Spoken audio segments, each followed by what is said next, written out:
For today's video, tatry tayong magrampa ng motorsiklo doon sa likod ng ating SUV. So samahan nyo ako para isubukan natin. Try natin to, guys.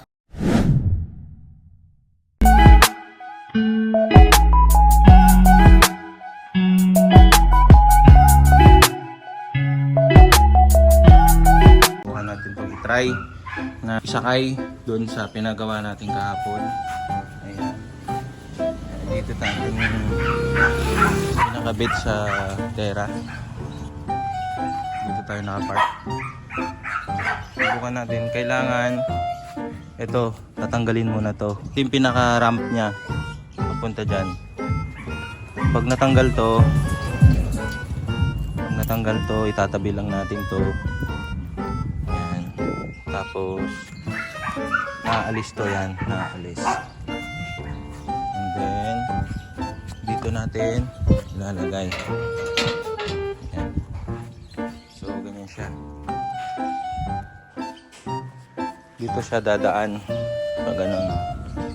Tapos pag makarating na siya dito, babanggain niya to, maglalak siya dyan. Pero since na sobrang liit, kasi ang laki ng gulong natin lipat natin, may mga adjusting hole naman siya dyan. So lipat natin to. Ito lang, naalis lang to. Yan. Siguro sa pangatlo. Yan, sa pangatlo. Yan. Sakto natin. Yan. Ito yung pin para sa lock. Hindi siya malalaglag. So pag binangga ng gulong ito, gaganon siya, maglalak na siya. So ayan, subukan natin. Huwag mong subukan. Masisira ang buhay mo.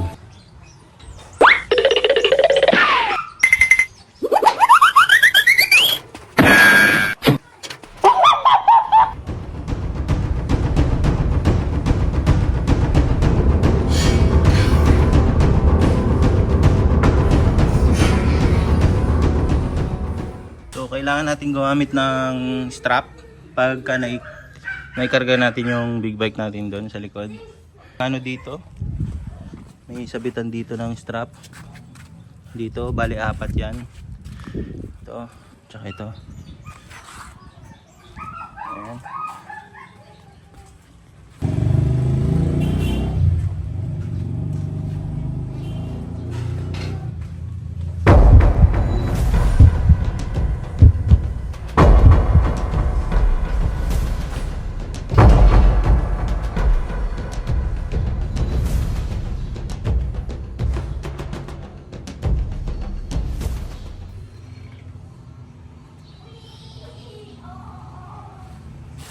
Nagamit tayo nito.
Pantay na siya.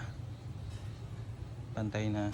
So itong ramp niya ilalagay dito.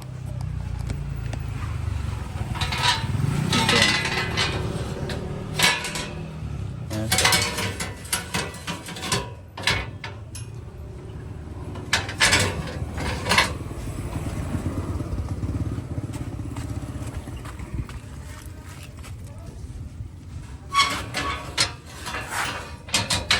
Ayan.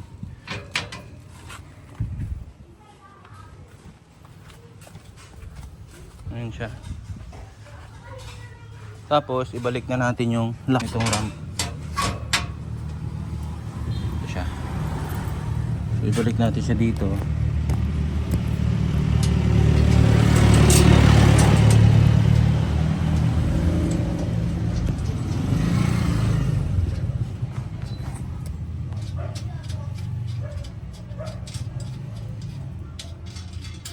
Ayan, para hindi mahulog. Ayusin na lang tong mga borloloy. At kung kailangan maghigpit, kailangan higpitan, okay lang. Tsaka nga pala ito, kailangan nakapress. Kailangan nakapress tong pababa kasi para just in case na malubak tayo o nasa rough road, hindi siya umuuga dahil dito sa shock. Sa front shock niya. So ayan, so far okay naman. Hindi naman siya maalog ng maayos siya. Yung higpit-higpit na lang. So ayan. Pwede na natin to dalhin sa Bicol.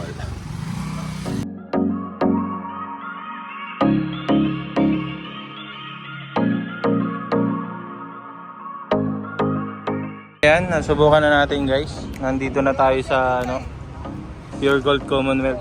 Ayan. So from Bukawi, Bulacan, inikot-ikot ko na. Dinala ko na rito sa Quezon City. So far so good. Okay naman, hindi naman masyadong malog. Konti lang. Pero hindi siya advisable talaga na pang long drive. Kasi masyadong malambot yung Terra. Hindi kagaya ng ibang SUV na meron olye. Ito kasing Terra na siya, hindi siya nakamolye. So ayan,